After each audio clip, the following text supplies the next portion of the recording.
আমরা চাই এমন নেতৃত্ব যেটি আগামী সংসদ নির্বাচনে জননেত্রী শেখ হাসিনার হাতকে শক্তিশালী করার জন্য বাংলাদেশের তৃণমূল ছাত্রলীগের নেতৃবৃন্দদেরকে নিয়ে টেকনাফ থেকে তেঁতুলিয়া, রূপসা থেকে পাতুরিয়া সমস্ত ছাত্রলীগকে ঐক্যবদ্ধ করে জননেত্রী শেখ হাসিনার হাতকে শক্তিশালী করবে, এরকম একটি সুসংগঠিত ছাত্রলীগ চাই আমরা।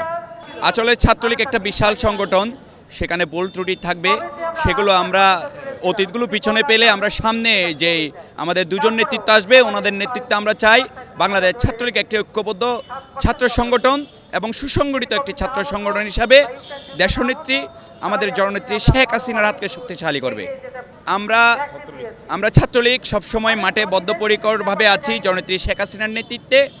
আমরা আগামীতে ইনশাল্লাহ জননেত্রী শেখ হাসিনার হাতকে শক্তিশালী করার জন্য, বিএনপিকে প্রতিরোধ করার জন্য আমরা ছাত্রলীগ সবসময় বাংলাদেশ ছাত্রলীগের নির্দেশক্রমে মাঠে ঘাটে আমরা প্রস্তুত রয়েছি। আসলে আমি তো আগেই বললাম যে ছাত্রলীগ একটা বিশাল সংগঠন, যেটি বাংলাদেশের এশিয়ার বৃহত্তম ছাত্র সংগঠন, সেটি আপনারা সবাই মিডিয়ার অবগত আছেন। এই সংগঠনে আসলে কিছু দুষ্কৃতিকারী রয়েছে, তাদের মাধ্যমে কিছু ভুল ত্রুটি হয়ে থাকে বা তারা কিছু ছাত্রলীগের বদনাম রটানোর জন্য বিভিন্ন অনুপ্রবেশকারী বা বিভিন্ন ধরনের অর্থনৈতিক কর্মকাণ্ডের মাধ্যমে এখানে ছাত্রদের যে আমাদের মেধাবী একটি ছাত্র সংগঠন রয়েছে, সেই ছাত্র সংগঠনের বদনাম রটানোর জন্য একটি কুচক্রী মহল আপনার কাজ করতেছে। আমরা সেটিকে পিছনে রেখে এখন যেই নতুন নেতৃত্ব আসবে তাদের নেতৃত্বে আমরা ছাত্র সংগঠনকে সুসংগঠিত করে জননেত্রী শেখ হাসিনার যেই কোটা দারিদ্র্যমুক্ত একটি ডিজিটাল বাংলাদেশ গড়ার স্বপ্ন দেখছেন, সেই স্বপ্ন বাস্তবায়নের জন্য 41 সাল বাস্তবায়নের জন্য ছাত্রলীগ কাজ করবে।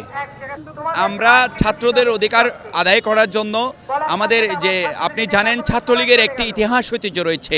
1952 ভাষা আন্দোলন থেকে শুরু করে সর্বোপরি 1971 মুক্তিযুদ্ধে এই ছাত্রলীগ 17,000 রক্ত দিয়েছে। সেই ছাত্রলীগের ঐতিহ্য ধরে রাখার জন্য আমরা যারা মাঠে ঘাটে তৃণমূলের ছাত্রলীগের কর্মীরা রয়েছি, আমরা ছাত্রলীগের ঐতিহ্য ধরে রাখার জন্য মাঠে ঘাটে কাজ করছি এবং ছাত্রলীগের যে মাননীয় প্রধানমন্ত্রী জননেত্রী শেখ হাসিনার যে আগেও বলছিলাম যে স্বপ্ন দেখছেন, সেই স্বপ্ন বাস্তবায়নের জন্য আমরা ছাত্রলীগের যারা তৃণমূলের কর্মীরা রয়েছি আমরা মাঠে ঘাটে কাজ করছি।